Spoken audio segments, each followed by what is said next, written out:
En nombre de Dios y de la patria se abre la sesión. ¿Cuenta, señor secretario? Señor presidente. Tenemos el honor de recibir como Comisión de Desafíos del Futuro al presidente Eduardo Frei. Gracias, presidente, por acoger nuestra invitación. Creemos sin lugar a dudas que este equipo que ha estado trabajando fundamentalmente en poder lograr generar un espacio institucional que nos permita generar perspectiva de largo plazo para Chile y que ha estado recogiendo justamente las opiniones de los presidentes de Chile. Tuvimos ya al presidente Lagos, tuvimos al presidente Piñera, hoy día lo tenemos a usted, que quiero agradecer que siempre ha tenido tanta disposición al diálogo, a la capacidad de poder generar una visión de Estado para Chile. Y yo quiero también dar algunas palabras respecto a lo que ha sido su rol. Usted fue el que logró generar para nuestro país un modelo de puertas abiertas.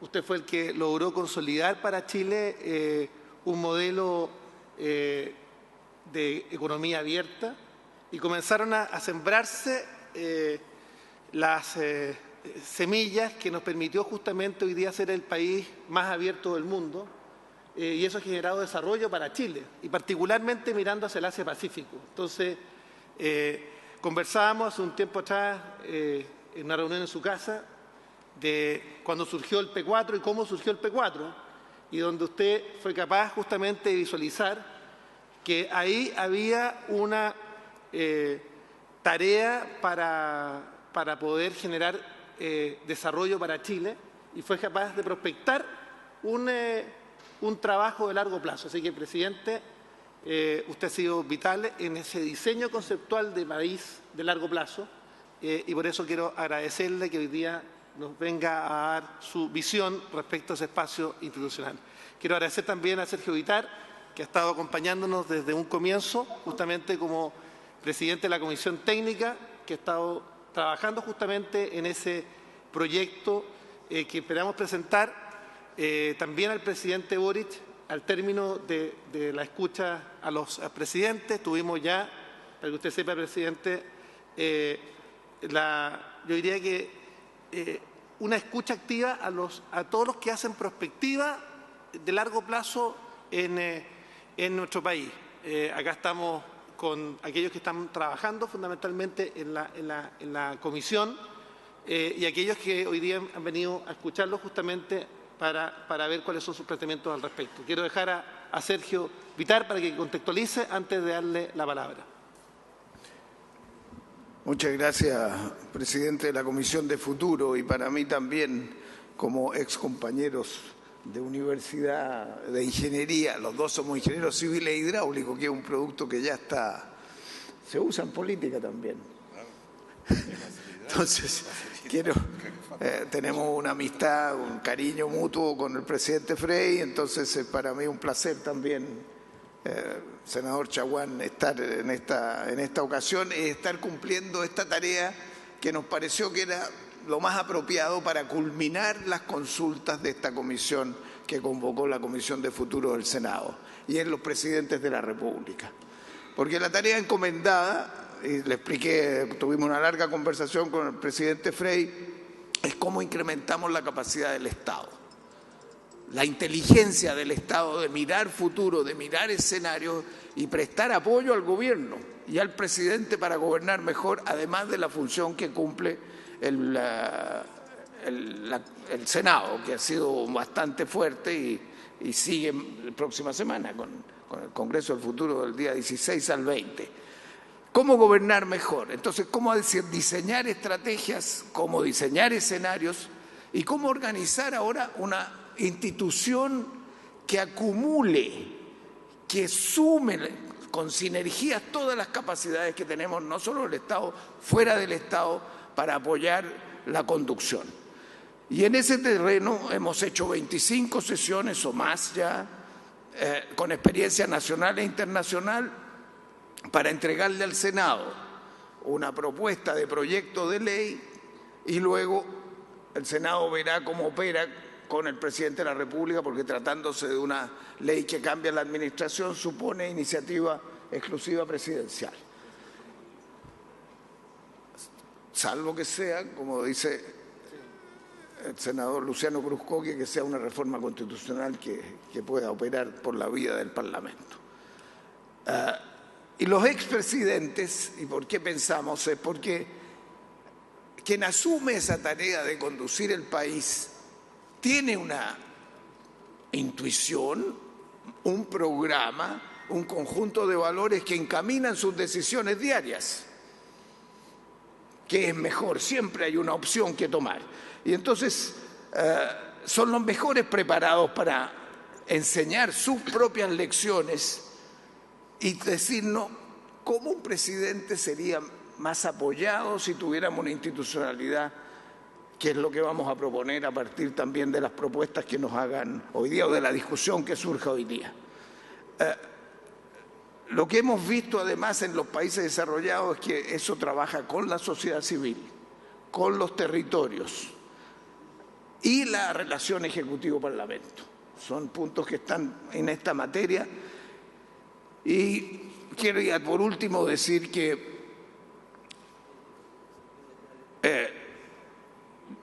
la intuición, conversaba hace poco con la presidenta Bachelet, que va a estar acá con nosotros el 26 de enero, me decía, uno tiene una intuición, pero ¿cómo fortalece la intuición con más capacidades de información, de números, de cifras, etc.? En el caso del presidente Frey, yo solamente quiero agregar a lo que ha señalado el senador Chaguán. En su gobierno, yo, por lo menos en ese momento estaba en el Senado, percibí un propósito estratégico, además de los grandes principios de afianzar la democracia, los derechos humanos y la justicia social. Vimos una reforma de la justicia, o sea, había una mirada de largo plazo. Vimos la infraestructura, un gran salto en esa materia también de implicaciones a largo plazo. Modernización del sistema de puertos y de sanitarias. La jornada escolar completa. Fue una tarea que después me tocó como ministro de Educación complementarla. En la mesa de diálogo de derechos humanos, fue una iniciativa bastante compleja, la prisión del coronel Contreras, el jefe de la DINA. O sea, había objetivos y se fueron cumpliendo los tratados de libre comercio. Y ahora hay dos materias que en la conversación nos encantaría también escucharla en la conversación que surja, no solo las experiencias de gobierno, sino lo que viene. Y el presidente Frey en este sentido tiene al menos dos áreas donde ha estado muy activo y son esenciales para lo que estamos diseñando. La CPI, que es una comisión de política de infraestructura que cubre muchos sectores de la infraestructura, de ejecutivo, de pública y privada, y luego el Asia. Él ha sido embajador plenipotenciario, representante de Chile en el Asia ya por muchos años, más de una década por lo menos. Y entonces, para nosotros, y él ha visto la dinámica del Asia, cómo los asiáticos diseñan futuro, trazan estrategias. Bueno, los chinos en eso son bastante firmes en esa dirección, pero Japón igual y otros países de la zona lo mismo. Entonces, es cómo extraemos de la experiencia del presidente Frey en materia también del Asia, de la trascendencia e importancia de fortalecer esa capacidad de mirar futuro, para poder construir, evitar riesgos, aprovechar oportunidades. Entonces, es para nosotros en esta ocasión y con esas dos experiencias un privilegio tenerlo entre nosotros para ayudarnos al diseño final que propongamos en esta materia. Muchas gracias. Presidente, lo dejamos con la palabra. Buenas tardes. Algunos viejos amigos miro. Quiero saludar muy especialmente al presidente Francisco Chaguán, Comisión de Desafío del Futuro, Ciencia y Tecnología e Innovación, Sergio Vitar, que fue hace algunos días a invitarme, y a Héctor Casanueva, que es también vicepresidente de este consejo, que está en España hace ya varios años, fue embajador de Chile en el ALC muchos años, fue embajador en Ginebra y es un gran movilizador de esta iniciativa. Saludar a la senadora, a los senadores, a todas las autoridades presentes y vamos al grano de inmediato porque hay que aprovechar el tiempo. Nos acompaña también la ex senadora Carolina Goich, que ha sido parte también permanente del trabajo de esta comisión.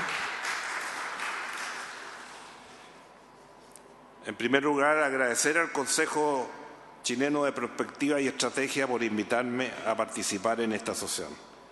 Valoro los esfuerzos que ustedes están realizando junto a otras instituciones del país para dotar a Chile de una institucionalidad que aborde los estudios prospectivos. Precisamente la razón por la que estoy acá es para manifestar mi apoyo a esta labor y cooperar con algunas reflexiones que estimo necesario formular. Durante mi trayectoria pública siempre he buscado fortalecer nuestra institucionalidad democrática, planteando o impulsando diversas iniciativas. La hice cuando ejercí el cargo de presidente, también como senador y en otras responsabilidades. Siendo presidente del Senado el año 2007, apoyé la presentación en Chile de la primera edición en español del informe Estado del Futuro, editado por la organización internacional Millennium Project, vinculada a la Universidad de las Naciones Unidas. Es así como la realización de un seminario sobre esta materia contó con el respaldo del entonces Ministerio de Planificación. Fue muy importante para mí, y fue, yo diría, el margen de esta iniciativa, recibir en Valparaíso a una delegación encabezada por Jeremy Glenn, director general del Millennium Project Global, y nuestro Héctor Casanueva, presidente del Millennium Project de Chile, que nos propusieron la creación en el Senado de una Comisión del Futuro, siguiendo el ejemplo de la existente en el Parlamento de Finlandia. Eran muy pocas las experiencias de este tipo en esos años. Quiero recordar que tengo aquí y recibí la foto de esa oportunidad donde estuvimos en Valparaíso con el señor Glenn y estuvimos con otros representantes de Argentina, también estaba dos de Argentina, Venezuela, y en esa oportunidad estaba uno que ha sido muy destacado, que es un argentino, que es Miguel Ángel Gutiérrez, que tiene una serie de documentos y me mandó Sergio para poder...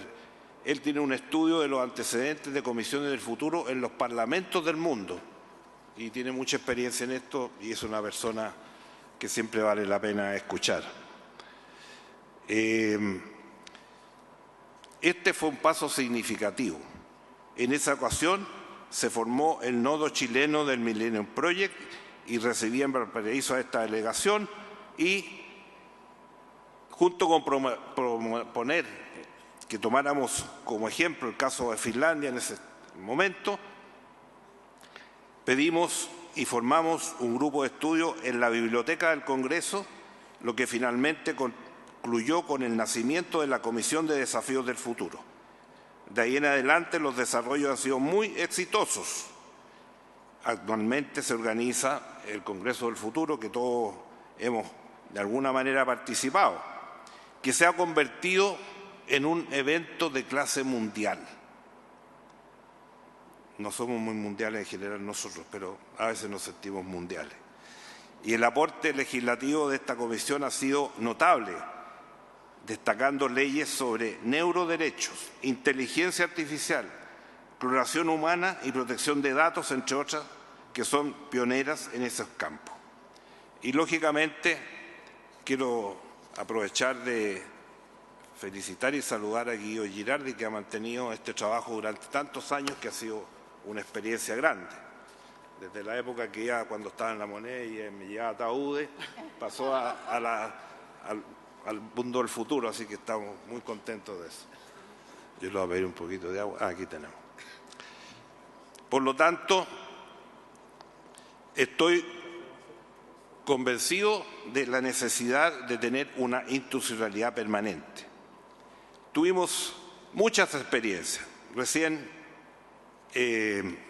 Sergio decía lo que fue el tema internacional y ya que lo trató de entrada, voy a proceder a hacer un pequeño resumen de eso porque creo que, y como lo decían en uno de los documentos que me mandaste, era la época que todos se reían de este presidente loco que viajaba al Asia, que se ponía camisas, todos los chistes en los diarios, en la prensa, en la televisión eran las maletas, dónde llevaba las maletas, en fin. ¿Y qué ha pasado después de 94 hasta hoy día, casi 30 años? Tuvimos un momento excepcional que no lo vimos desde el comienzo. Nosotros asumimos en marzo. En noviembre Chile ingresó a APEC, primer gran ingreso al Asia-Pacífico. Solamente había un país latinoamericano que era México, y ahí llegamos nosotros. Uno de los que fue fundamental para llevar esta iniciativa adelante fue Edgardo Benninger, cuando creó la Fundación del Pacífico, que fue la pionera para entrar en este acuerdo, que eran en ese momento 15 o 16 países, los más grandes del mundo. Y ahí llegamos, y ahí nos sentamos. Y justo al mes siguiente, y digo una cosa que es muy importante, APEC nunca ha tenido una estructura funcionaria. APEC son reuniones de líderes, y en la primera reunión de líderes estaba Hong Kong, estaba Taiwán y estaba un tercero. Así se daba, ahí estaba sentado el presidente chino, Jiang Zemin, en fin, y ahí se estaba. Eso, en ese momento no nos dábamos cuenta de la importancia que tenía. Inmediatamente en diciembre, Clinton convoca la primera cumbre de la América. Termina la cumbre de la América y Chile firma un acuerdo con Bill Clinton, Jean Chrétien de Canadá y Zedillo de México para que Chile ingresara al proyecto de acuerdo que tenían en América del Norte. Desgraciadamente, o afortunadamente, después mirado con muchos años, nos permitió una gran libertad a nosotros, porque el Congreso de Estados Unidos nunca dio el fast track para negociar con Chile. Y eso lo vino a dar recién en el año 2004-2005, cuando terminó el gobierno de Bush hijo. Pero mientras tanto nosotros hicimos el tratado con Canadá. El año 97 firmamos el tratado con Canadá, firmamos el tratado con México. Después hicimos la cumbre iberoamericana en Chile, ahí firmamos con México y otros países. O sea, estábamos abarcando todos los frentes. Y paralelamente comenzamos a negociar con la Unión Europea. No nos quería dar el pase. Fueron 3 años de discusión con la Unión Europea. Al final, ¿cómo se logró? Gracias a que nos tocaba Italia como país anual, digamos, a cargo de la Unión Europea, y hablé con Prodi, que había sido muy amigo de mi padre, y yo le dije, nos tienen trancados porque dice que tiene que negociar toda América Latina o Mercosur, etc. Nosotros todavía el Congreso no aprobaba Mercosur, porque no querían aprobar Mercosur. Y resulta que Prodi nos dio la ayuda, hablamos con España, Inglaterra, Alemania, y ellos nos ayudaron para conseguir que Chile fuera. Hasta el día de hoy, el Mercosur nunca ha negociado con la Unión Europea. ¿Qué país sudamericano ha negociado con la Unión Europea? Ninguno. Hoy día en la Unión Europea son 27 países. Por suerte se aprobó ya finalmente el acuerdo que estaba hace 4 años detenido. 4 años.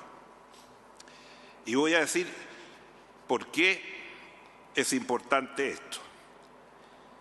Chile hoy día tiene, producto de esa política, 32 acuerdos comerciales, vigentes con 64 países que representan el 65% de la población mundial y el 86% del PIB mundial. En otras palabras, los bienes y servicios chilenos tienen un mercado comercial de más de 5.000 millones de personas, contando entre ellos a las naciones y bloques más poblados: India, China, Unión Europea, Estados Unidos, Japón, Corea del Sur y Brasil. Según la OCDE, Chile posee la red de tratados de libre comercio más poderosa del mundo, superando a varios países similares al nuestro, o algunos mayor que el nuestro, como el caso de Corea, el caso de México, de Nueva Zelanda y otros que han tratado de hacer una cosa similar. Y eso, a pesar de todo, se ha mantenido y se ha incrementado. En el último informe que hay, entregado a noviembre por la Subsecretaría de Relaciones Económicas Internacionales, se demuestra que en los últimos 3 años, estoy hablando 19, 20 y 21, el crecimiento de nuestra relación con el Asia fue constante y de 2 dígitos. Lo mismo en las inversiones.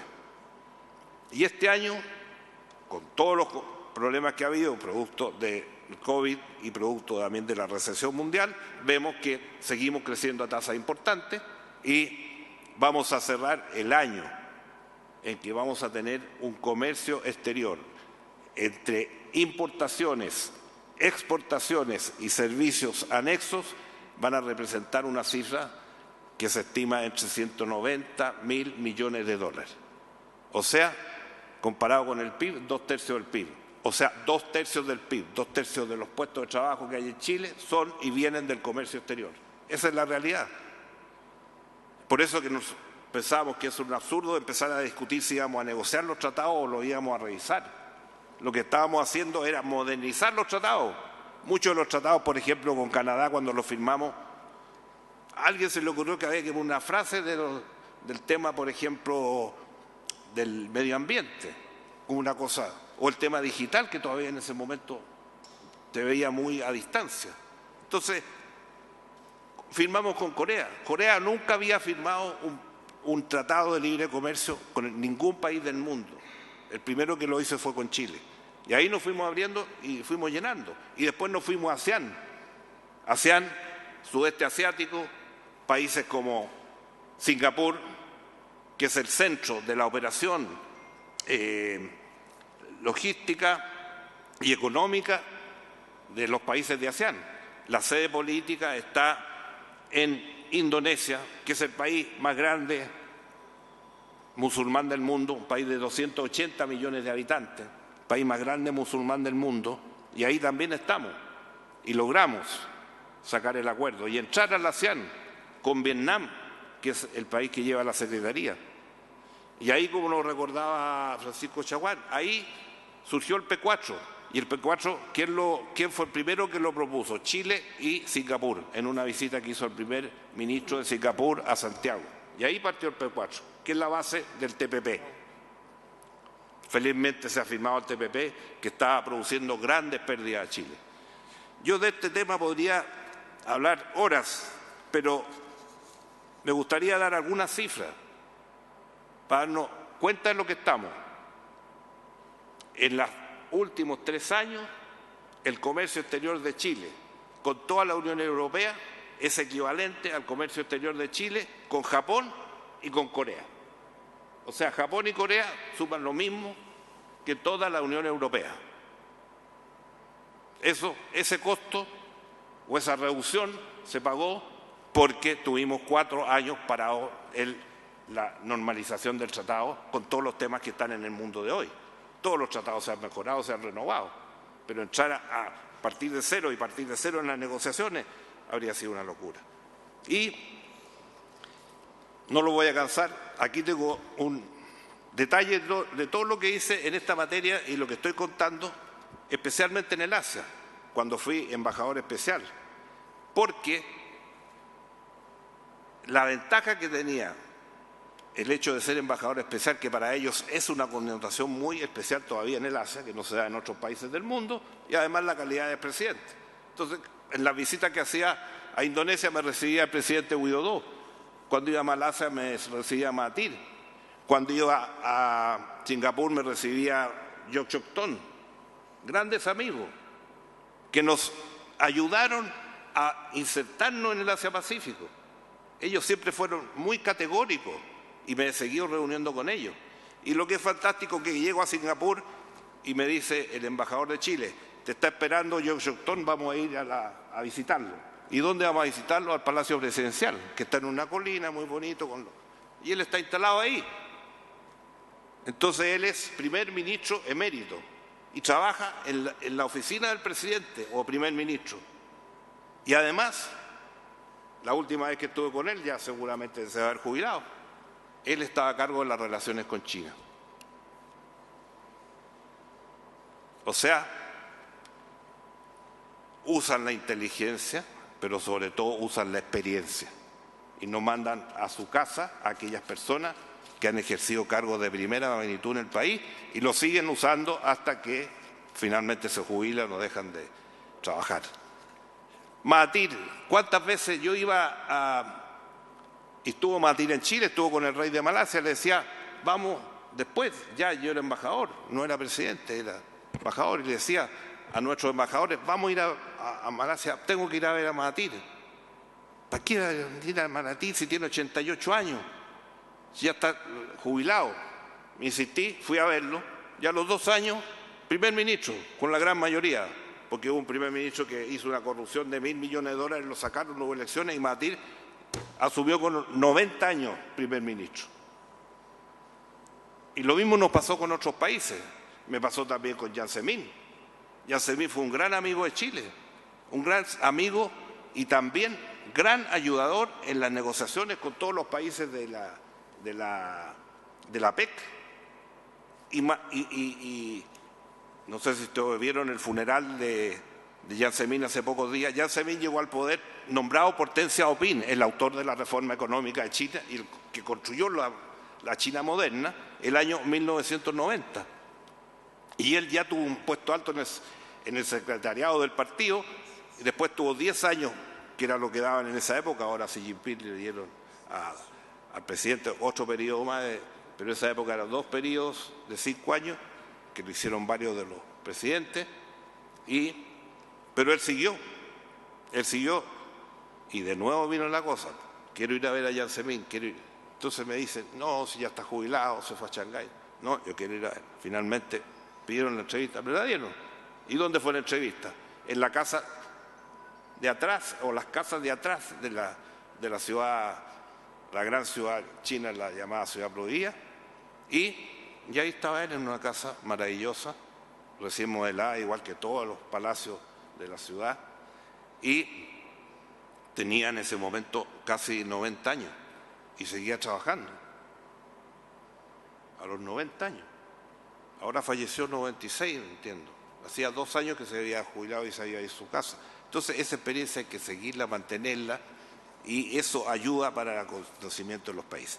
Y como estamos hablando, y estuve revisando, aquí tengo un documento que seguramente voy a publicar en un tiempo más, todo lo que hice en materia internacional desde que asumí la presidencia, un pequeño preámbulo con las primeras acciones con China en su época, pero me voy a referir y les voy a nombrar solamente.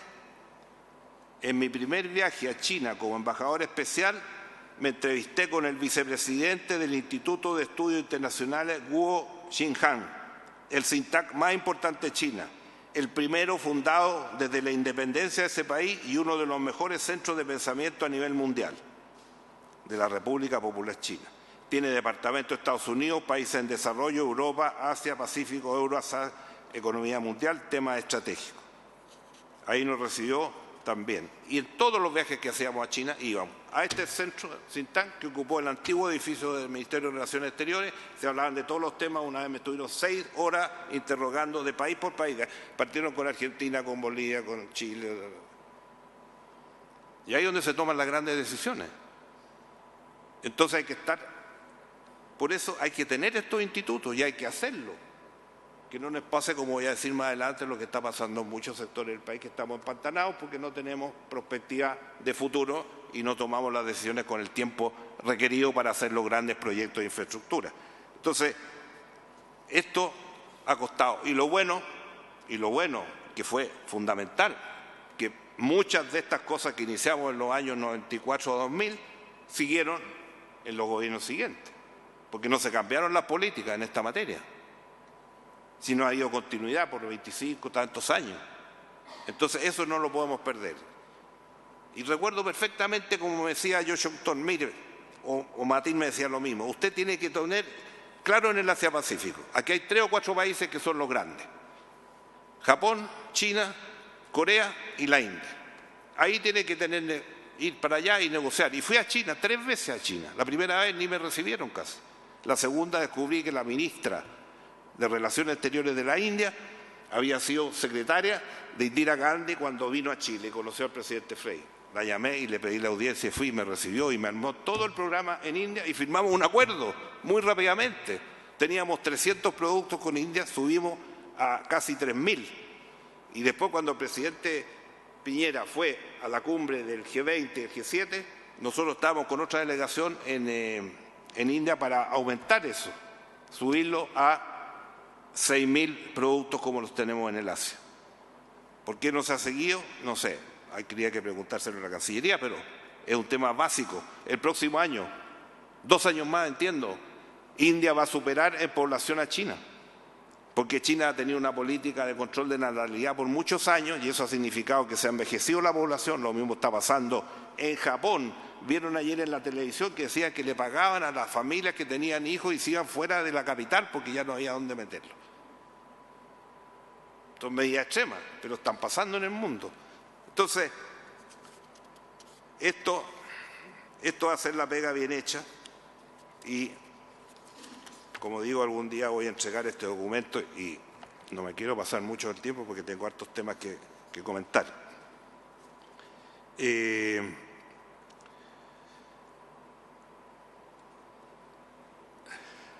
esa época, bueno, no les voy a contar más todos los detalles, así que paso de inmediatamente a lo que me parece. Y aquí tenía la cifra que ha dado la Subsecretaría de Relaciones Internacionales con las inversiones chinas. Esto lo hicimos en un Zoom el otro día, después del viaje a Japón, que fue tremendamente exitoso. Japón nos ha pedido que seamos país auspiciador de la Feria de Osaka, la Feria Mundial de Osaka en 2025. Y Japón tiene la característica de ser un país gran inversor en Chile. Gran inversor, debe ser después de China el segundo país del Asia y tiene inversiones en las más diversas actividades. No solamente minería, que es tradicional en Chile, pero tiene inversiones en todos los sectores de la economía, hasta en los servicios sanitarios.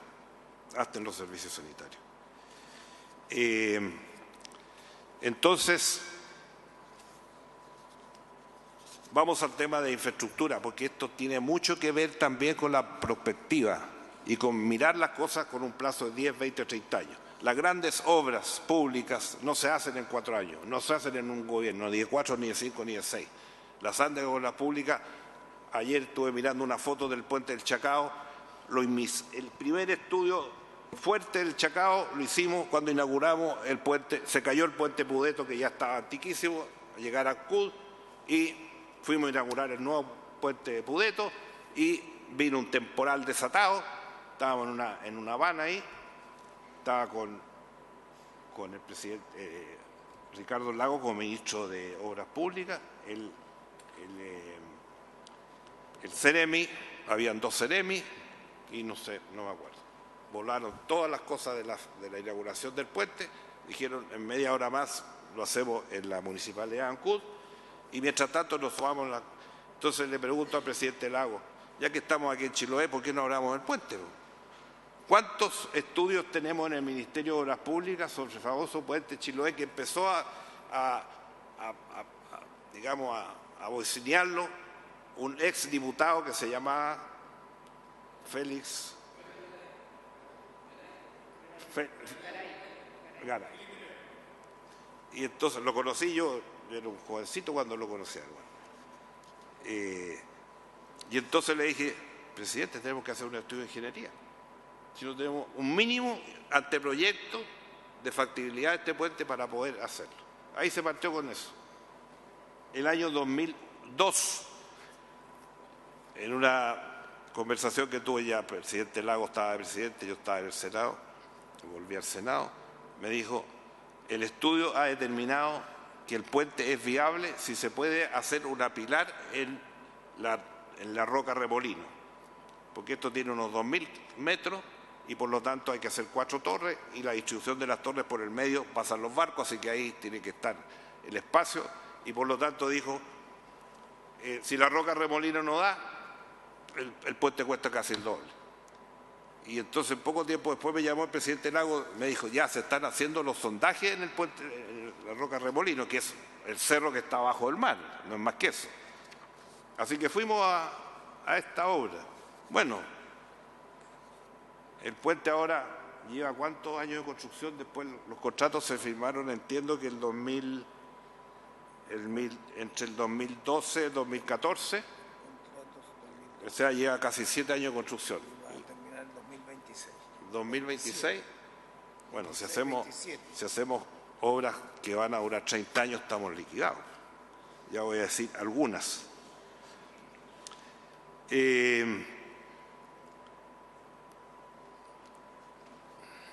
Hace más de 50 años descubrí el modelo de las concesiones.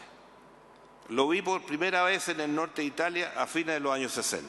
Yo estaba recién recibido, me casé con mi señora, nos fuimos a vivir a Italia, me conseguí una beca en el ENI y después me ofrecieron trabajar en las concesiones en el norte de Italia y ahí estuve instalado. Así que vi la inauguración de las primeras autostradas que hizo Aldo Moro cuando era primer ministro de Italia. Por lo tanto, jamás pensé que después me iba a tocar como presidente impulsarla, pero así fue. Entonces, yo creo que en ese tema de la infraestructura también hicimos perspectiva estratégica.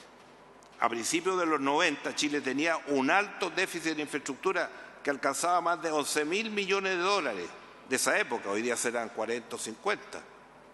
Una mirada general al estado en que se encontraba nuestra infraestructura a comienzos de la década demostraba que era insuficiente para abordar los desafíos del país. La red vial, portuaria, aeroportuaria, reflejaban el abandono que fueron durante muchos años, especialmente durante la dictadura.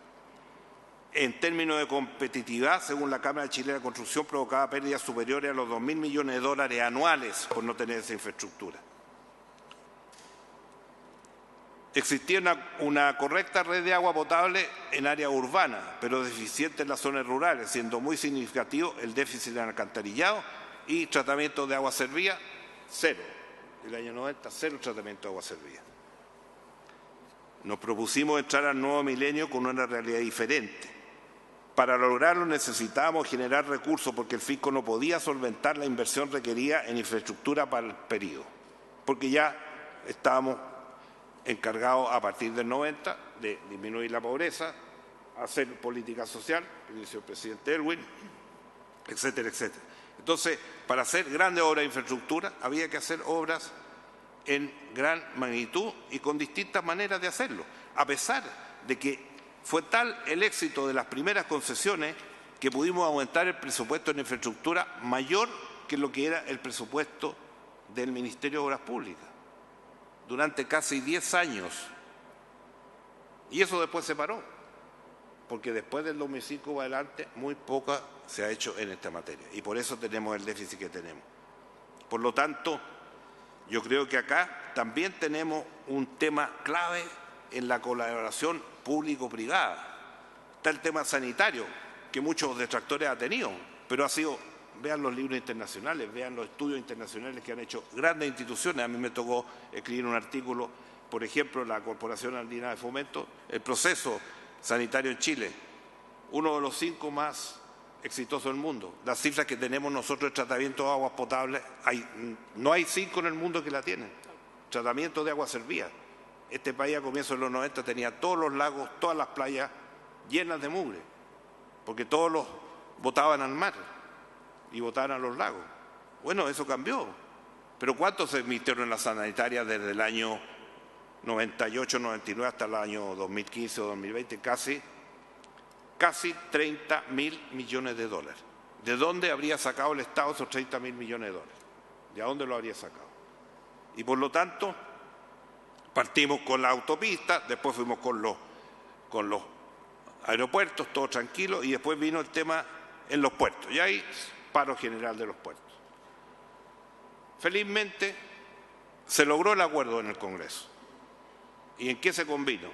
crear 10 empresas estatales donde estaba cada uno de los puertos de Chile que estaban totalmente atrasados.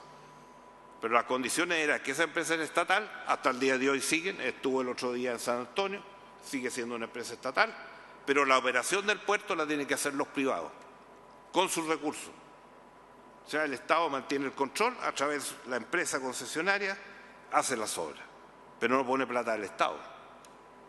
Y por eso hemos mantenido los puertos y necesitamos mantenerlos porque si no, no podríamos, por ejemplo, mandar La Cereza, que todos habremos leído en el diario estos días, que estamos exportando casi 2.500 millones de dólares en cereza al Asia, casi 10.000 contenedores, lo que significa en operación logística eso, más de 100 aviones, porque cuando viene el año nuevo lunar en el Asia, comen, y si son más rojas y son buenas como las de Chile, pagan hasta 50, 60 dólares el kilo en los días del año nuevo lunar que dura una semana.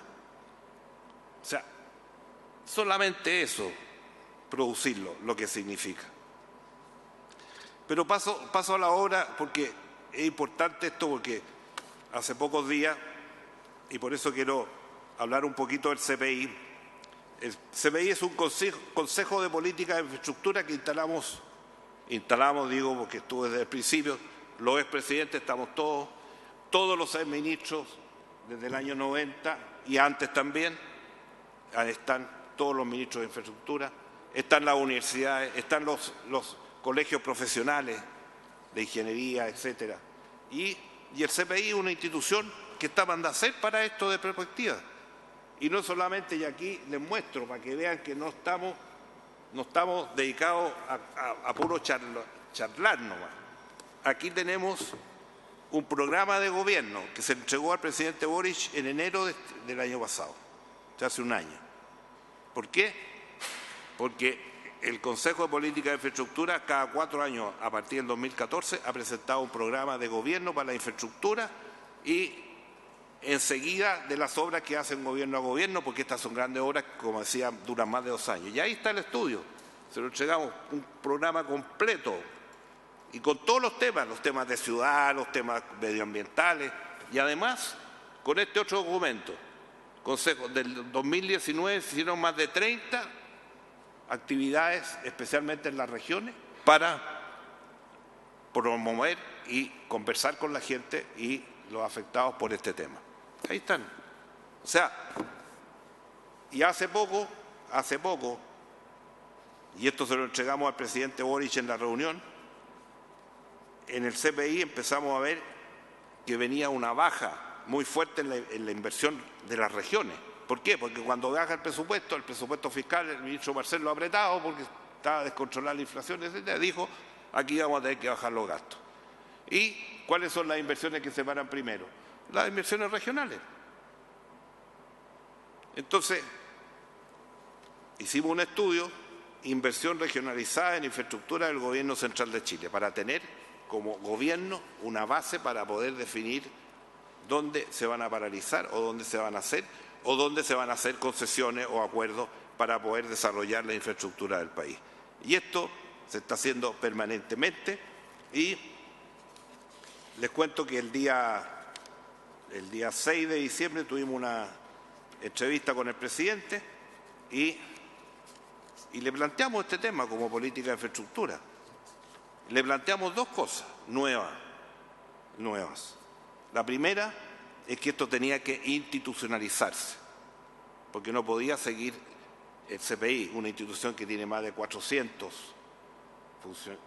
personas que trabajan casi todos ad honorem, no hay una gran organización en estos temas, y cada vez que queremos reunión con los ministros de infraestructura hay que estar pidiendo reuniones, que hagamos el Zoom, que hagamos esto, que hagamos lo otro, pero nunca se concretan las cosas. Hay que hacer una institucionalidad como existen en los mercados financieros que operan todos los días del año, para que realmente haya una opinión técnica autorizada de los principales responsables y el sector público y el sector privado unidos. Y entonces eso se lo presentamos y esta unidad nueva que debía crearse en el Estado, ahora que está con la nueva Constitución, podía instalarse, Y segundo, la inversión regionalizada, porque si no, nunca vamos a tener inversión. Siempre el Ministerio de Hacienda va a decir dónde está la rentabilidad. Incluso el presidente nos dijo, yo no logro sacar proyectos para Magallanes. ¿Por qué? Porque no dan la rentabilidad social, porque tenemos pocos habitantes. Bueno, presidente, aquí hay dos caminos que hemos usado mucho. Uno es hacer acuerdo de gobierno a gobierno. Y el otro sistema es concesionar. No hay más recursos. Entonces le dijimos, toda la directiva de CPI, tenemos que hacer un puerto de gran escala en Chile. Este no es un invento, ya hace muchos años que se viene hablando. Hace más de 4 o 6 años se hizo el primer estudio de ingeniería para hacer un gran puerto de gran escala, que se definió que el que tenía las mejores condiciones era Puerto San Antonio. Y resulta que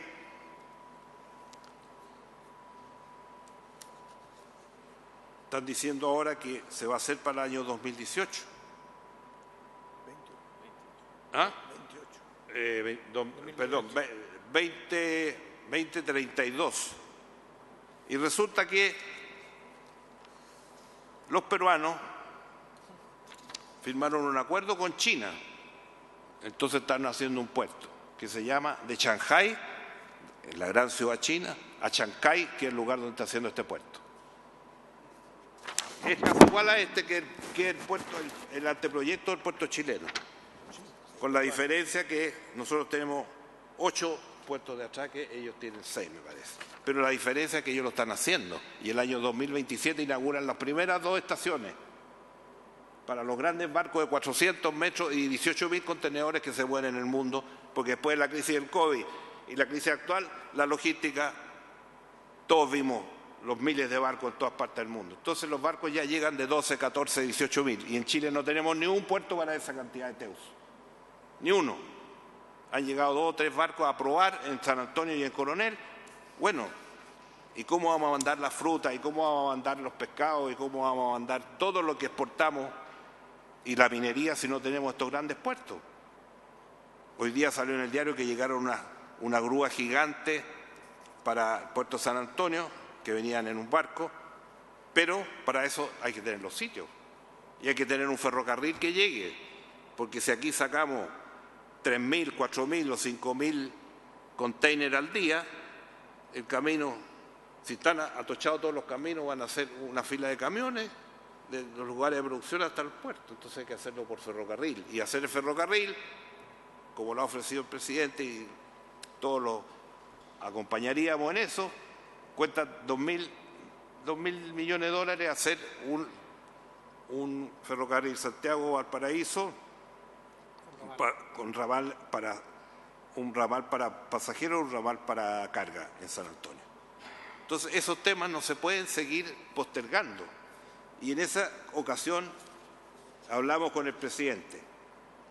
La fibra óptica internacional. Estamos avanzando con la fibra óptica nacional. Hicimos un primer esfuerzo, 3.000 kilómetros, pero ahora necesitamos hacer la fibra óptica para el Pacífico Sur, que no hay fibra óptica.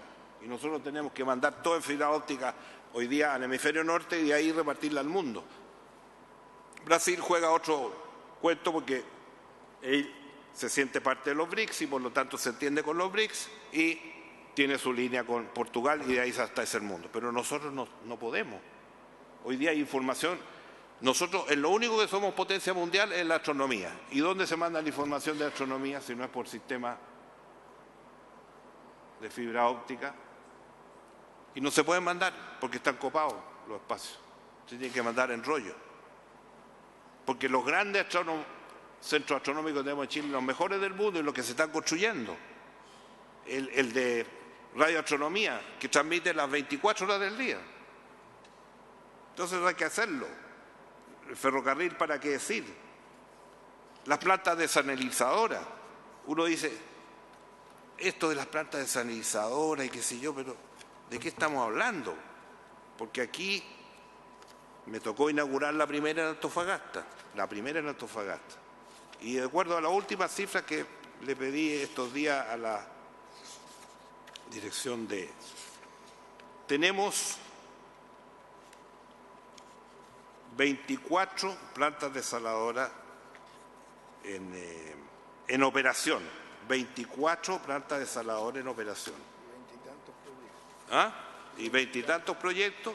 ¿Y cuántas hemos hecho para agua y lo que necesita la gente? Una, que se demoraron no sé cuántos años en hacerla. Mientras tanto, el sector privado ha hecho más de 20 y tantas plantas desaladoras y nosotros seguimos discutiendo si los vamos a regular, no los vamos a regular.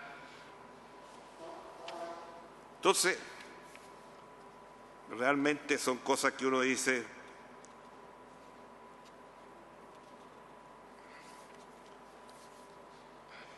y la otra cifra, y la doy para terminar esta parte, nosotros tenemos hoy día más de 108 proyectos de obras concesionadas de gran envergadura que representan una inversión a la fecha del orden de 30.000 millones de dólares. Esos son los volúmenes de los que tenemos que empezar a pensar si queremos jugar en las ligas grandes. Así que... y lo otro que ya, aquí sí que ya dijo basta. El otro día en el diario dijo, Chile llegó a producir primero en el mundo 32% de energías renovables, que hace años que venimos hablando de las renovables. Tenemos 32% de todo lo que necesita Chile, sin considerar el agua, que es 15 o 20%, depende de los años de lluvia, solamente considerando solares, termosolares, fotovoltaica, eólica, etc. Y resulta que en Chile se desperdicia la energía verde por falta de planificación. Nadie pensó que esta energía que íbamos a producir en el norte la teníamos que trasladar a los centros de consumo. Se hizo una línea de alta tensión desde Copiapó hasta Polpaico, 700 kilómetros. La hizo una empresa colombiana, se demoró 7 años en hacerla. Y ahora hay que hacer una línea a Antofagasta, que son 1.400, cuesta más del orden de 2.000 millones de dólares. Estas líneas, cuando yo trabajaba en Sidocopre hace muchos años, se hacían en 3 años. Una línea de 1.500 kilómetros se hacía en 3 años. Hay días están diciendo que la van a hacer en 10 años. Y nosotros vamos a estar botando la energía porque se desperdicia. Esto salió, no lo invento, está en la prensa, cualquier prensa, pero es como para no creerlo. Y por último, antes de entrar y seguir con los temas que les interesan a todos los amigos, cuando estábamos en el gobierno también teníamos unas poquitas ideas, y después del gobierno también. Por ejemplo, un tema que era central en esa época, que era construir y el diálogo social. ¿Cómo construimos el diálogo social entre empresarios, trabajadores, etcétera? ¿Qué es lo que hicimos? Fuimos y recorrimos los principales países que lo han hecho. Holanda, un edificio al lado de la Contraloría, un edificio. Francia, España, Bélgica. Y ahí sacamos toda la información. Lo hicimos. Lo presentamos en el Congreso, en el momento que yo era presidente del Senado. Lo firmaron todas las comités, año 2006. Y ahí está. Llevamos 16 años, nunca se ha hablado. Y por Dios que hubiéramos avanzado, si hubiéramos tenido a lo menos un consejo de esto. El otro, el Ministerio de Seguridad. Todo lo que se ha estado hablando estos días, Ministerio de Seguridad, seguridad. Bueno, en el año 2002-2003 creamos una comisión en el Senado, tú te recordarás, para hablar del tema de seguridad. Éramos 6 o 7, todos los comités participaron, trabajamos un año o un año y medio, hicimos todas las consultas a nivel internacional, cómo lo habían resuelto todos los países más avanzados del mundo, y terminamos ese estudio. Y ahí quedó. Ahora están hablando de que el ministro del Interior no puede seguir en el estado en que estamos a cargo de la seguridad. Tiene que haber un Ministerio de Seguridad con la información, con todos los elementos técnicos que permiten hoy día combatir la delincuencia. Entonces, no es que estemos diciendo ahora esto, lo dijimos el Consejo Económico Social el año 2006, el Ministerio de Seguridad el 2004-2005. Ahí duermen en algunos de los paneles de este edificio. Y también ahora que el Senado finalmente ha aprobado la nueva fórmula de la Constitución, ojalá que ahora puedan recoger la propuesta del Consejo Chileno de Prospectiva y Estrategia a la Convención Constitucional. Era crear esto, crear y ponerlo en la nueva Constitución. Principio de la gobernanza anticipatoria y la creación de un organismo del Estado de prospectiva estratégica para asegurar un desarrollo política, económica, social, ambientalmente sostenible para las nuevas generaciones. Esto se entregó, entiendo que ni siquiera, no sé si alguien lo cotizó. ¿Ah? Se lo mandaron. A mí me pidieron también, la convención me mandó muchos papeles, ni siquiera acusaron recibo en su época. Bueno, por lo menos ahora estamos en una nueva etapa. Ojalá que sea mejor que la anterior. En definitiva, la inversión en infraestructura facilitó que el país creciera aceleradamente, al igual que en el caso de nuestro acceso al Asia-Pacífico. Nada fue fruto de la improvisación. Aquí hubo una decisión política de perseverar en esa estrategia. Se tomaron dimensiones estratégicas para modernizar nuestra infraestructura porque así lo exigían las necesidades futuras de Chile. Dejamos el camino hecho para que los gobiernos que siguieran pudieran seguir inaugurando obras, como se lo dije muchas veces a mi estimado amigo Ricardo Lagos. Usted va a saber lo que es este ministerio, porque corta cinta, muchas cintas a cortar, y eso ya sabemos lo que significa después. Muy bien. Entonces,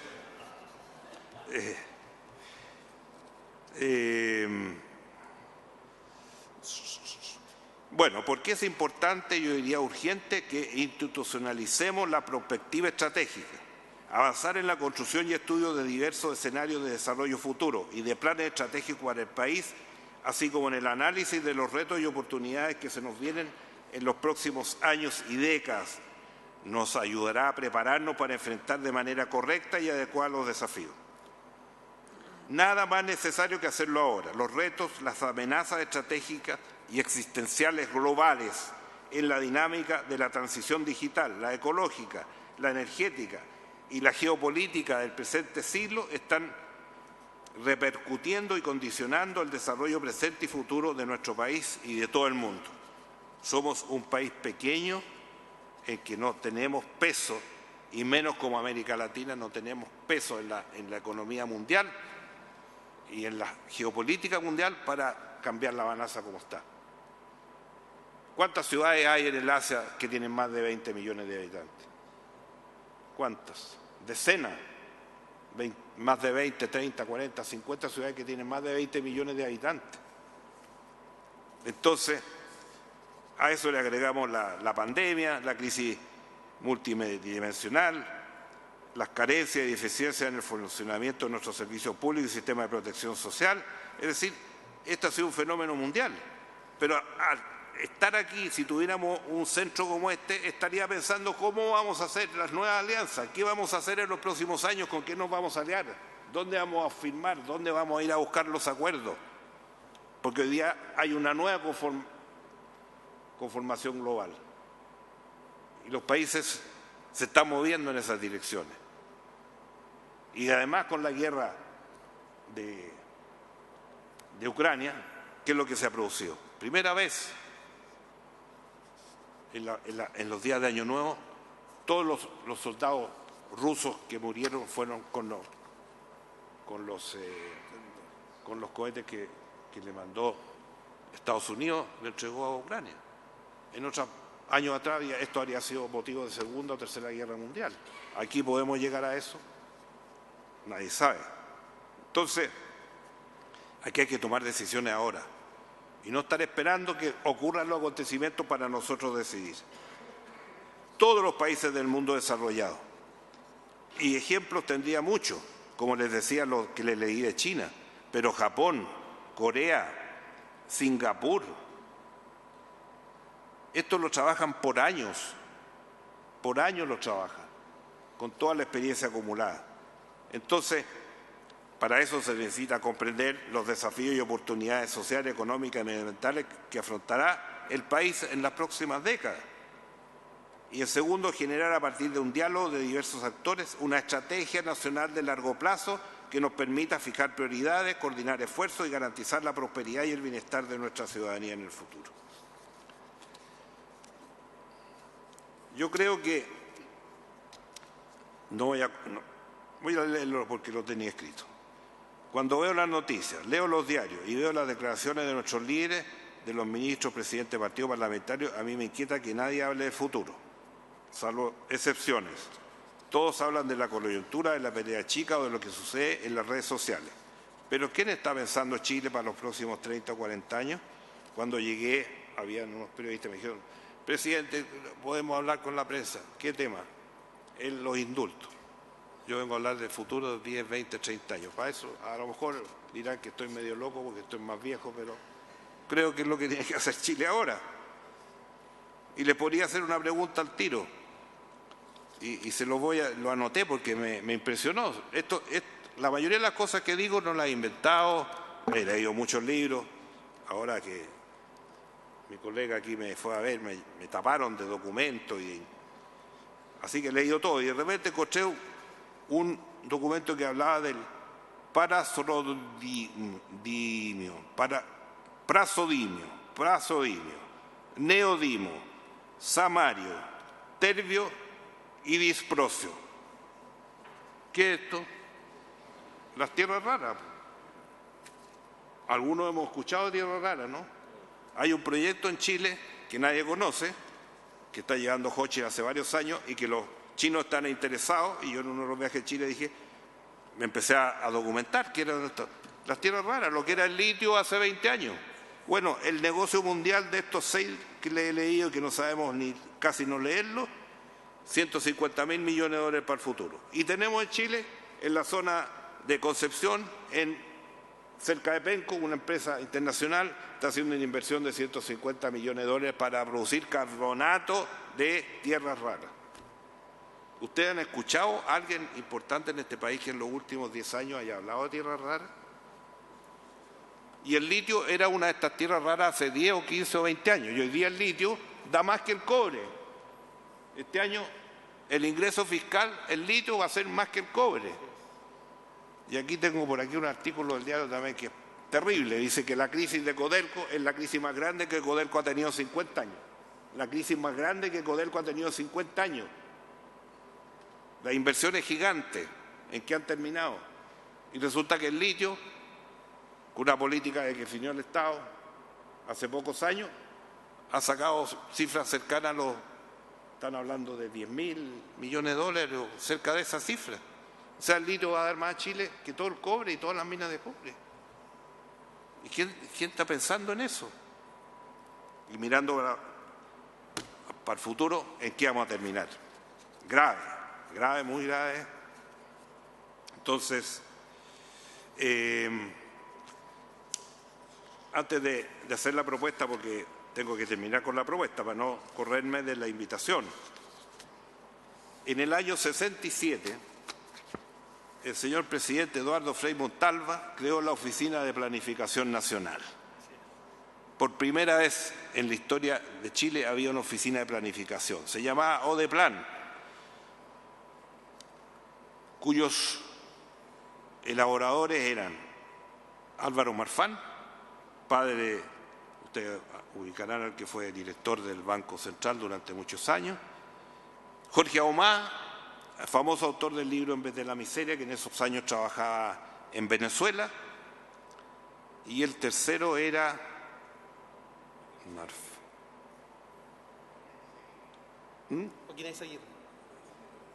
Beringer. Bueno, entonces este se creó, a medida que vamos metiéndonos en el tema final, en un servicio público descentralizado. Fue el primer organismo técnico de carácter prospectivo y estratégico dedicado a la planificación del desarrollo a nivel nacional.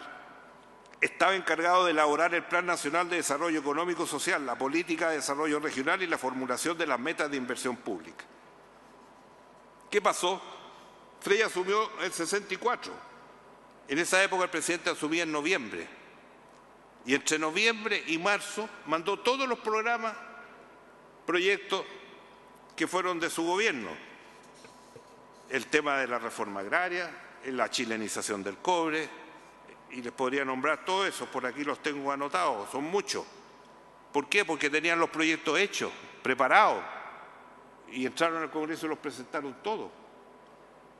O sea, también ahí se estaba haciendo, mirando y prospectivamente el futuro y organizando. Bueno, después, cuando yo era presidente, un día dije, estábamos en el Consejo de Gabinete, y dije, ¿por qué no deshacemos Mideplan? Si Mideplan no cumple nada de lo que se formó y para lo que ha servido a Chile. Entonces, hoy día Mideplan, en esa época, estaba formada de dos instituciones. Una que veía las inversiones regionales y otra que veía la valorización de los proyectos, que siempre lo ha hecho el Ministerio de Hacienda. Yo dije, bueno, dividamos, mandemos a todos los funcionarios que están trabajando en el desarrollo de Chile, mandémoslo a las regiones para que alguna vez regionalizamos de verdad, y la evaluación del proyecto que la haga el Ministerio de Hacienda, porque es en materia de Hacienda. Casi me fusilaron ahí porque era el Ministerio, en esa época ya estaba convertido en no sé qué, Ministerio de Desarrollo Social y Familia, que el todo y la nada misma. Otro organismo de planificación que fue importante fue la Corfo, los años 39, gobierno de Pedro Aguirre Cerda. A raíz de la Gran Depresión del 29 y después del gran terremoto de Chillán, viene la creación de la Empresa Nacional de Electricidad, la Compañía de Acero del Pacífico, ENAP, etcétera. Hoy día Corfo sigue más bien en la parte de la Fundación Chile, en la parte, llamémoslo, de los grandes temas y de la tecnología para conseguirlo. Corfo más bien trabaja con las pymes. Entonces, yo creo que tenemos algunas cositas por aquí, otras cosas por allá, pero con eso no basta. No basta con el empuje. Esto tiene que ser un organismo independiente, que haga la pega, que no cambie cada gobierno, en fin. Entonces, yo creo que podamos incluir en la Constitución próxima un tema de estos que es fundamental. Aquí estamos hablando de dos tipos de organización. La primera, que fuera un organismo del Estado al más alto nivel, autónomo, permanente y dotado de recursos, que se encargue de realizar sistemáticamente estudios prospectivos, anticipar el escenario, coordinar a las unidades prospectivas de las distintas instituciones y la sociedad civil, asesorarla, estar conectado con el sistema de inteligencia colectiva multilateral y contribuir a orientar las políticas públicas. En cuanto a la... Tomar un poquito de agua.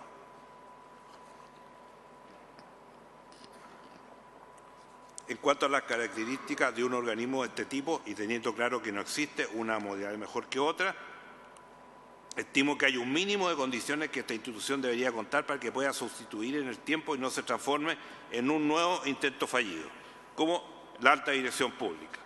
Trabaja, llega el gobierno, alta dirección pública, los cargos, los miles de cargos y se gastan, y cambia de gobierno, para afuera todo lo de la alta dirección pública.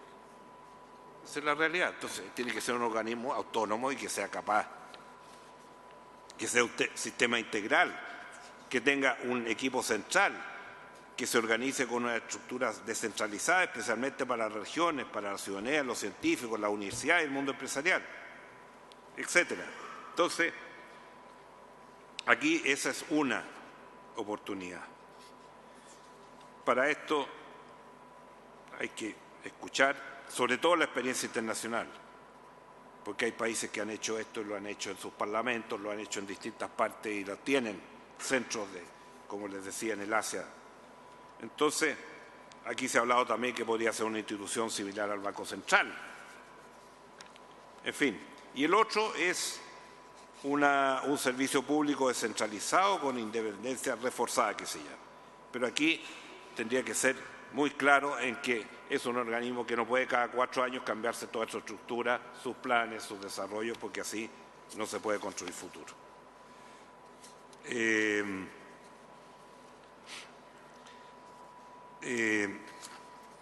Eso es lo que quería contarles. Podría seguir trabajando en estos temas porque creo que son de tremendo interés para Chile, en mirar el mundo de otra manera y Chile de otra manera, y necesitamos hacerlo. Desgraciadamente no se está haciendo y las experiencias que hemos visto no han sido positivas. Entonces, yo creo que ojalá se avance en una buena Constitución. Muy contento que el Senado ya haya aprobado y vaya a la Cámara de Diputados, porque entiendo que antes de fin de mes tienen que hacerlo para que se pueda terminar el proceso dentro del año 2023. Si no se aprueba dentro de este mes de enero, se va a pasar al año, entiendo, 2024. Entonces, agradecer, como digo, todos estos materiales los he ido juntando en mi vida política, académica, empresarial y de todo tipo. Y lo más importante que hace pocos meses, algunos amigos lo saben, cumplí 80 años y me siento muy contento de seguir trabajando en esto, sirviendo a mi país, que es lo que me interesa, y para eso sigo viajando al Asia, me reciben, como fui a Japón hace pocos días, me recibieron todos los ministerios, nos recibieron, nos invitaron que fuéramos de nuevo, en fin. Hay un respeto al esfuerzo y al trabajo que Chile, no yo, que Chile ha hecho a través de mucho para conseguir lo que tenemos. ¿Es la solución? No es la solución definitiva. ¿Nos quedan cosas por hacer? Sí, pero no votemos al lado lo que hemos construido con mucho esfuerzo y con mucho sacrificio y que ha costado mucho y que muy pocos países del mundo lo han podido hacer. Muchas gracias. Queremos agradecer Demos un espacio para agradecerle al presidente Frey todo el trabajo realizado por el país. Quisiera agradecer al presidente Frey por todo su trabajo, empeño, por su mirada prospectiva, reconocer que el primero en diseñar un órgano del Estado que mirara a largo plazo fue justamente su padre, el presidente Eduardo Frei Montalva, así que también un reconocimiento al presidente Frei Montalva. Y presidente, justamente vamos a hablar de tierras raras en el Congreso del Futuro. Vamos a tener el jueves 19 a las 10 de la mañana, así que aprovecho de invitarlo. Está invitado a la inauguración, por supuesto. Vamos a tener a Michael Siller, a Edmundo Acevedo y Julie Kingler el jueves 19 a las 10 de la mañana, hablando justamente de las tierras raras y cómo Chile puede transformarse también en un potencial muy potente para el mundo. Y quisieran entregarle 2 libros. Uno, Chile tiene futuro desde sus territorios, que fue confeccionado por 1.400 especialistas, académicos, científicos, que estuvieron trabajando en las 15 comisiones temáticas donde hemos levantado políticas nacionales sobre 15 áreas temáticas, entre ellas hidrógeno verde, minería verde, política aeroespacial, y uno en particular, minería verde para enfrentar la emergencia climática y social, cómo somos capaces de aterrizar la política nacional de minería verde para el 2050 en hitos para el 2030, para el 2040 y que nos permitan justamente establecer el concepto de economía circular también en nuestra minería. Quisiera dejar abierta la palabra a los miembros de la comisión. Senadora Jimena Rincón. Una sola cosa que decir antes. Yo debía haber hablado algo más del hidrógeno verde. Así es. Hace muchos años que venimos hablando de este tema, pero nos estamos atrasando. Aquí se están tomando decisiones a nivel global muy importantes, tanto en los sectores públicos como en los sectores privados. Y el hecho que en Magallanes, que iba a ser una de las primeras plantas de hidrógeno verde grande, se retiró el proyecto porque no se le daban los permisos en 2 años. Entonces, no nos podemos quedar esperando que los otros países sigan avanzando, porque esto hay grandes. Y en el viaje a Japón se firmó un acuerdo con 2 empresas japonesas encabezadas por Mitsui, 2 empresas chilenas y 2 empresas internacionales, para desarrollar un proyecto de hidrógeno verde en el norte, que podría ser en Tocopilla o en Mejillones. Es una obra de $500 millones y que no la podemos perder. Pero así se están dando las oportunidades todos los días que hay que hacerlo. Certeza jurídica es fundamental y es parte del diseño que usted implementó como presidente de la República. Jimena Rincón, senadora. Muchas gracias, presidente. Yo quiero primero agradecer el espacio que se ha creado en la Comisión de Futuro para escuchar a los expresidentes. Quiero agradecérselo a Sergio Vitar porque creo que ha sido muy, muy importante. Segundo, decir que me siento muy orgullosa de haber trabajado en el gobierno del presidente Frey, también en el del presidente Lagos y el de la presidenta Bachelet. Y cuando lo escucho, pienso y se me pasan muchas imágenes por la cabeza, pero pienso en la importancia de la trayectoria, de la seriedad, de construir acuerdos pensando en el país y en los que vienen, ¿no? En las generaciones futuras, pero con una alta consideración a lo que se ha hecho hacia atrás. Escuchaba al presidente cómo recorría lo que ha significado para Chile el acuerdo que suscribimos y al que llegamos en el Parlamento. Él era senador de la República y me tocó compartir con él, de energías renovables no convencionales, el gobierno del presidente Piñera, donde trabamos la discusión en la Comisión de Minería y Energía y logramos finalmente impulsar la obligación de las empresas de energía de impulsar un 5% de energía renovable no convencional. Hoy día estamos en lo que estamos y fue sin subsidio, que fue la gran discusión en el Parlamento. Decían sin subsidio no va a ser posible. Bueno, fue posible y lo conversamos con el presidente Frey en ese entonces. Y pensaba en cómo es necesario que empecemos a poner en la agenda los temas de futuro. Lo decía también el presidente Frey. Hoy día el país está gastando ya a la fecha 4.500 millones de dólares en el MEPCO. 4.500 millones de dólares que están quemando en la calle. Un fondo que es claramente regresivo, donde les estamos dando plata a los que tienen poder adquisitivo y a los que no lo tienen. Cuando debiéramos obviamente preguntarnos cómo utilizamos bien los recursos en un país que no es desarrollado aún, que tiene necesidades y que no puede estar quemando en la calle 4.500 millones de dólares. Nadie se lo cuestiona. Lo dijimos en la Comisión de Hacienda al inicio de este gobierno. La estimación que hacía el ministro de Hacienda era errada. Nos dijo que iba a alcanzar a fin de año. Bueno, tuvieron que ir con una ley para suplementar el fondo y hoy día de verdad es una vergüenza el monto que está alcanzando este fondo. Creo que estas cosas son las que hoy día nos debieran hacer reflexionar.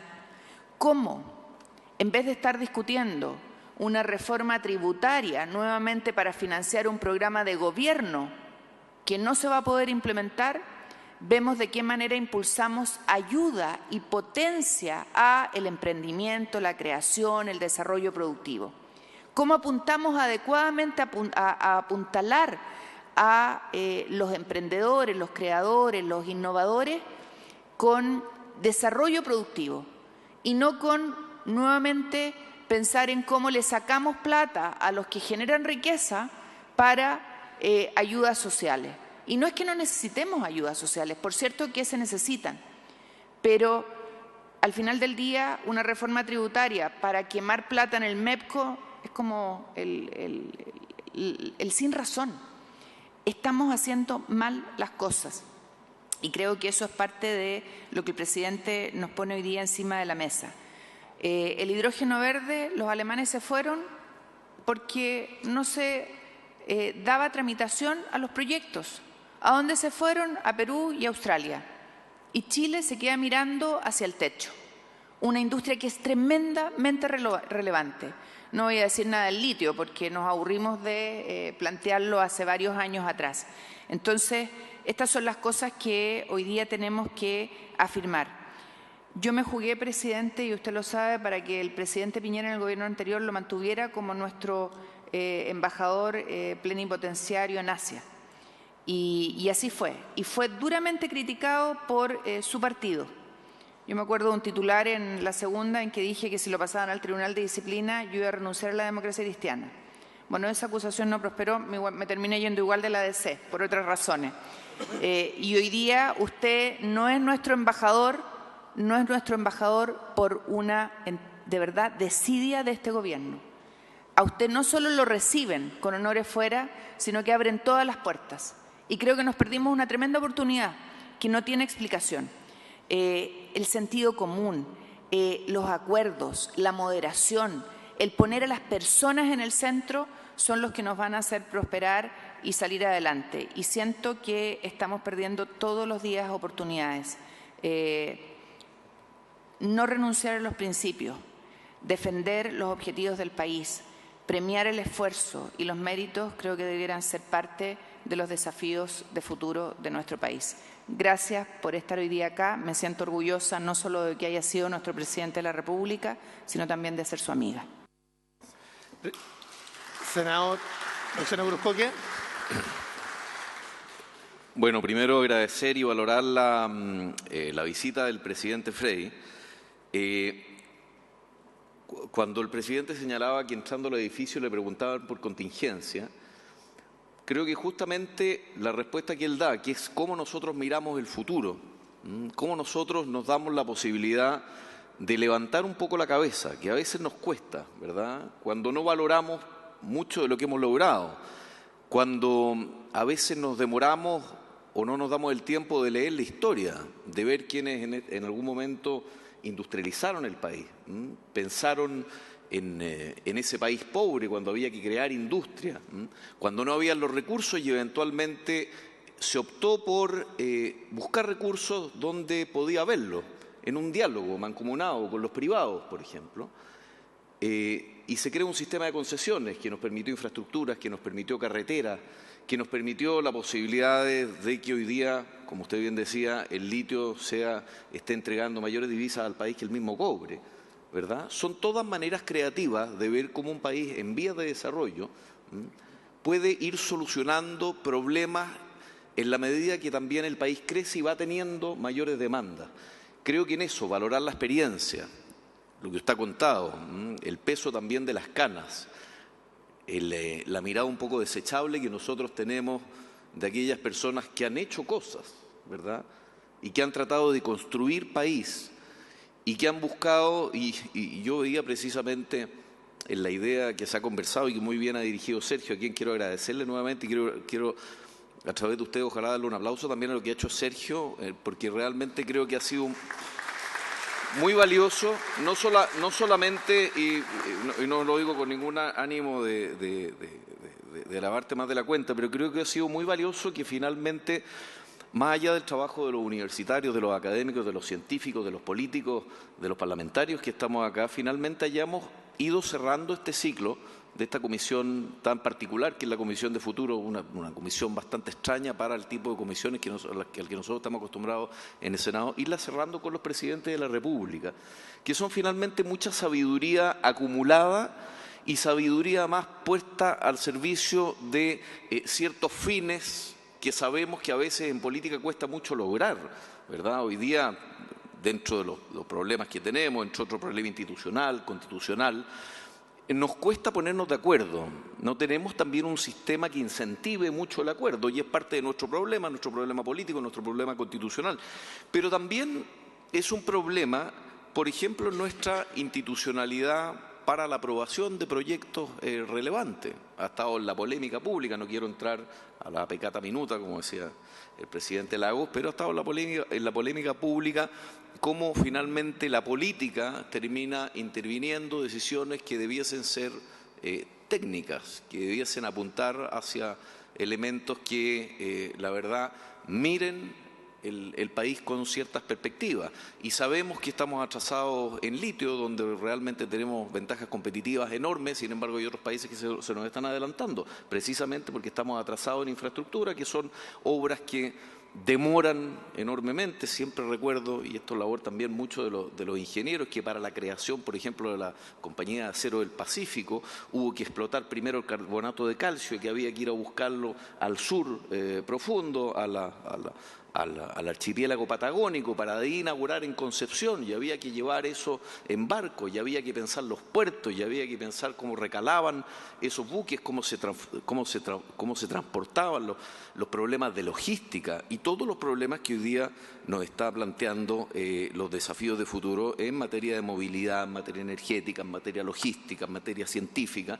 Son asuntos que hay que empezar a abordar con algún tiempo de anticipación, porque con gobiernos de 4 años, ¿verdad?, donde a veces tenemos este adanismo de querer inventar la rueda, inventarlo todo de un momento hacia otro y no entender que la verdad que los países se construyen en la medida que vamos sobreponiendo la obra de unos por los de otros, y todos quienes hemos estado en algún cargo que se relaciona de alguna forma con proyectos de infraestructura, uno sabe que generalmente jamás las va a ver durante el periodo que le corresponde, sino que probablemente uno va a plantar la semilla, luego se va a regar y luego se van a ver los frutos, pero muchos años después. Y por eso la idea de tener una institucionalidad que permita esa perspectiva. Efectivamente, lo que era Odeplan, que se encargaba de esa planificación, finalmente fue deformando en una institución que hoy día la verdad que no cumple esa función, que es el Ministerio de Desarrollo Social y Familia, como decía bien usted. Y la planificación es vista un poco, porque a veces pasa, esa comisión de futuro, estos gallos locos son como los académicos y se metieron los políticos y hacen este Congreso del Futuro, pareciera como una especie de digresión un poco romántica respecto de temas que parecen importarle a muy pocos, pero no son temas que le importan a muy pocos. En la medida que nos empezamos a meter en temas de inteligencia artificial, ¿verdad?, en temas de ciencias, ¿verdad?, y de los adelantos tecnológicos, la verdad que yo siento que todavía estamos muy atrasados y no hay ministerio o no hay institución hoy día que pueda ser, que sea capaz de realmente aunar esos esfuerzos, poder ordenarlo y finalmente que ojalá esto como una suerte de gran buque vaya hacia un cierto derrotero.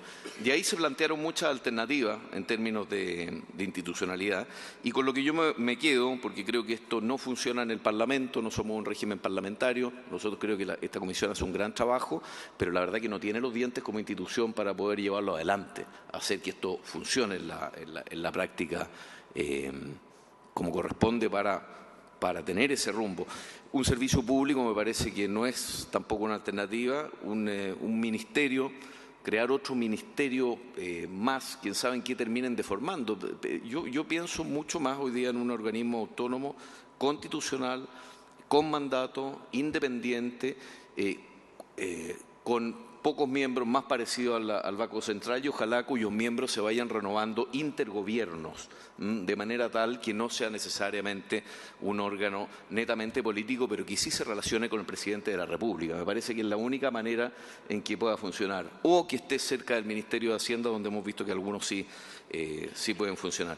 Pero lo que más rescato de esta presentación es finalmente la capacidad de valorar la experiencia, de valorar la historia de un pueblo y un país que no es capaz de mirar lo que han construido sus antepasados hacia atrás e incluso desprecia su historia, está condenada a cometer los mismos errores. Y creo que aquí la experiencia de los expresidentes de la República, me tocó compartir acá con todos ustedes, con el presidente Lagos, la posición del presidente Piñera paradojalmente estaba afuera, la tuve que ver por Zoom, y ahora con el presidente Frey vamos a recibir a la presidenta Bachelet el día 26, me parece que es tremendamente valiosa, tremendamente relevante y ojalá seamos capaces también, así como, y no para todo hay que crear institucionalidad, pero al menos la costumbre de escuchar las sabias palabras de quienes han tenido que hacer carne a veces proyectos que parecen irreales, pero que son sumamente necesarios para el país. Gracias, presidente. Muchas gracias. Vamos a dejar a Sergio Vitali y que concluya y cierre el presidente Frey si quiere anotar algún comentario adicional. Yo quisiera plantear cómo vamos a seguir, aprovechando que el ambiente aquí está claro respecto del propósito que perseguimos. El presidente Frey tuvo dos cargos importantes para iluminar lo que debe ser la relación Ejecutivo-Parlamento en esta mirada de futuro. Fue presidente de la República y presidente del Senado. Entonces, le toco el punto por si quiere decir algo sobre eso, pero él expuso la idea de sistema, que no es lo mismo que tener una institución. Y si uno mira la experiencia finlandesa, hay una articulación completa de órganos en distintas posiciones, porque se piensa en estos países desarrollados que lo que tú estás haciendo al trazar estrategia, estás haciéndolo cambiando la cultura de pensar futuro, de salirse de la cultura del corto plazo únicamente. Y eso supone que esto se discute en todas partes. O sea, habrá en las gobernaciones, unidades de futuro, en los ministerios, en las universidades, en la sociedad civil. Entonces, el concepto de sistema yo quiero destacarlo en la exposición del presidente.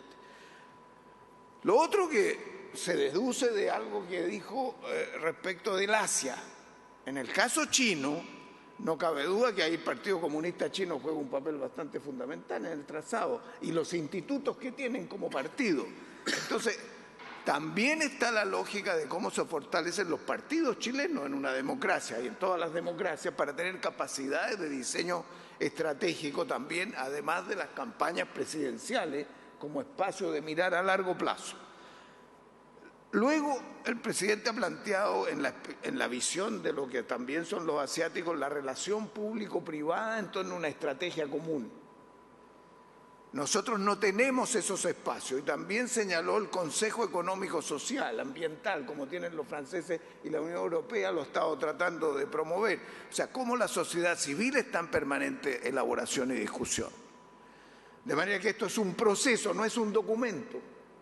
Aun cuando todos los países que hemos investigado y que ustedes van a tener en sus manos para después tomar la decisión en la comisión del Senado, está la cuestión de recoger estas experiencias de cada uno y poder canalizarlas por los dos grandes poderes del Estado, ejecutivo y legislativo. Se ha planteado, el senador Cruzcoque ha planteado, y el propio presidente Frey señaló que enviamos, y Héctor Casanueva, que está escuchando, también nos propuso en un momento determinado y hasta nos redactó una nota que mandamos a la Convención Constitucional anterior. Poner una frase que diga que el Estado es responsable de las nuevas generaciones y también de la mirada a largo plazo. Pero en las propuestas que tú has planteado está la idea de que ¿puede ser esto un organismo que se instale en la Constitución, lo que se llaman dependencias constitucionales, no dependencias legales? Entonces, es una materia que se tendrá que ver. Nosotros vamos a entregar un proyecto, como se nos ha solicitado, después de una conversación más amplia. Pero la preocupación mía, y se las dejo planteada acá, es ¿cómo seguimos para que esto no quede en un cajón? En marzo vamos a tener un nuevo momento, ahora parte del Consejo del Futuro y se nos acabó enero, se nos acabó febrero. ¿Cómo logramos que esto tome cuerpo? Y yo me alegro mucho que los senadores de la comisión están todos en línea con dar un empujón, aun cuando puede haber distintas visiones de cuál es la mejor forma legal o constitucional. Pero yo quiero pedirles a ustedes que reflexionemos, puesta a exposición también del presidente Frey, ¿cómo vamos a seguir? Yo lo que no quisiera es decir, mire, estos son los textos que hemos recogido, las opiniones de todos, acá hay un proyecto de ley, muchas gracias. Y nos vamos de cabeza al tema constitucional, a los temas de seguridad, y esto se queda en un cajón, como ha pasado muchas veces. Entonces, yo quiero pedirle a ustedes que pensemos bien cómo se va a trabajar con el Ejecutivo. En este periodo no hemos trabajado, a mi juicio, todo lo intensamente con el Ejecutivo, aunque se lo hemos pedido.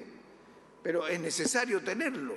¿Cómo va a trabajar la Comisión con la Cámara? Si es que se va a formar la Comisión, va a ser una visión común del Congreso. Entonces yo les pediría que esa discusión se tenga, de manera que toda la experiencia que están expresando los presidentes dé lugar a algo que no se nos frustre, porque sería bastante poco conducente. Yo quiero decirles de que en mi experiencia hasta aquí nunca ha habido una discusión más completa, compleja, con opiniones muy variadas, sobre el tema del futuro para crear una nueva institucionalidad que apoye a la capacidad de gobernar, que analice escenarios, pero que no esté en las nubes, sino que aterrice en propuestas concretas. No es fácil, pero los documentos que va a estar ahí, el Senado va a tener ahora un registro de todas las intervenciones.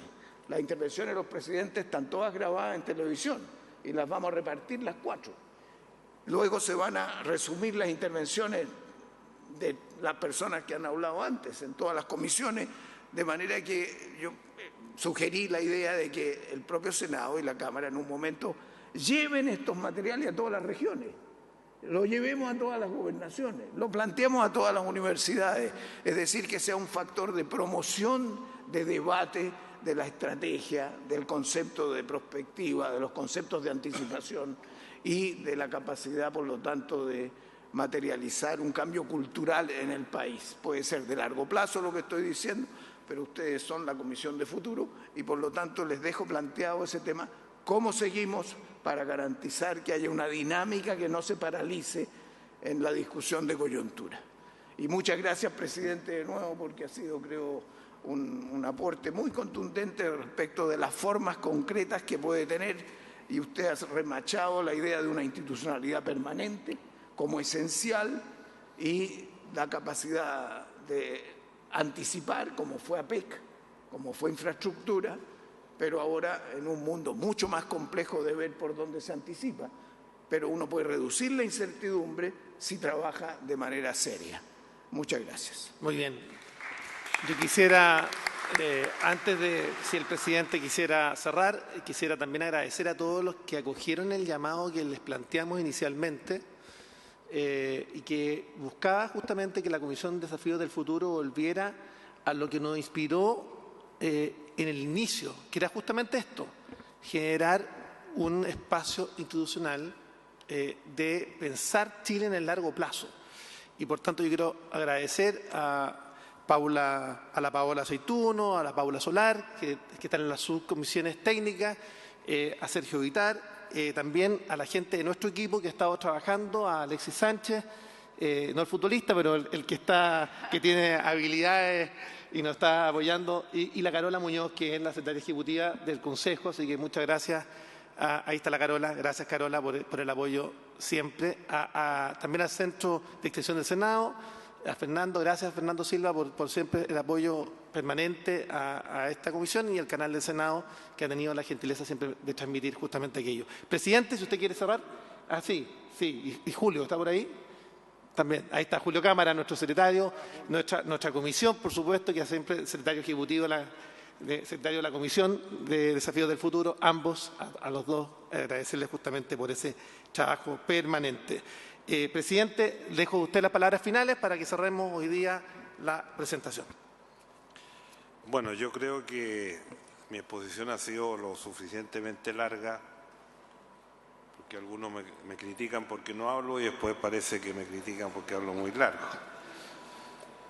Yo he vivido toda esta experiencia y me alegra que estar sentado aquí en esta testera y que este Senado lo conocí con mi padre en los años 40, fines de los 40, comienzos de los 50, y veníamos a mirar de ahí arriba. Y había grandes figuras del país aquí. Yo creo que hay que ser perseverante en esto, mantenerla. Les voy a dar un ejemplo. Nosotros con la CPI hemos luchado, ya llevamos casi 10, 12 años, y lo que hacíamos en los viajes internacionales era siempre llevar una representación del país, o sea, que fuera el gobierno, pero también que fueran los parlamentarios, que fueran los medios de comunicación, que fueran los empresarios, en fin, artistas, siempre llevábamos algún tema cultural para exponer en los países que estábamos, y eso siempre fue muy bien recibido en el Asia, porque ellos luchan mucho por esta vinculación público-privada en todos los países, de distintas maneras, lógicamente, de acuerdo a las situaciones políticas de cada uno. Pero ver a un país en desarrollo presentado de esa manera y que llegamos al círculo grande de APEC, que hoy día, por lejos, la gran organización, TPP se fue a Estados Unidos porque el señor Trump le dio con que se tenía que irse, pero resulta que esta decisión del gobierno, pues finalmente después de este año que hemos dado la pelea para que lo firmaran, significa aproximadamente 3.000 productos chilenos que no estaban llegando a los mercados del Asia, 3.000 productos que representan más o menos a 3.000 pequeñas y medianas empresas, porque las grandes empresas se las arreglan para poder llegar al Asia, pero las pequeñas y medianas empresas no llegan. Y se ratificó el tratado y van a poder volver. O sea, son varios miles de puestos de trabajo, que es lo que nos interesa, que haya trabajo. Entonces, y lo otro para que no se nos enoje mi amigo del CPI, estuvimos presentes con el secretario ejecutivo Carlos Cruz en la reunión del Chile Day en Londres. Nunca habíamos sido invitados.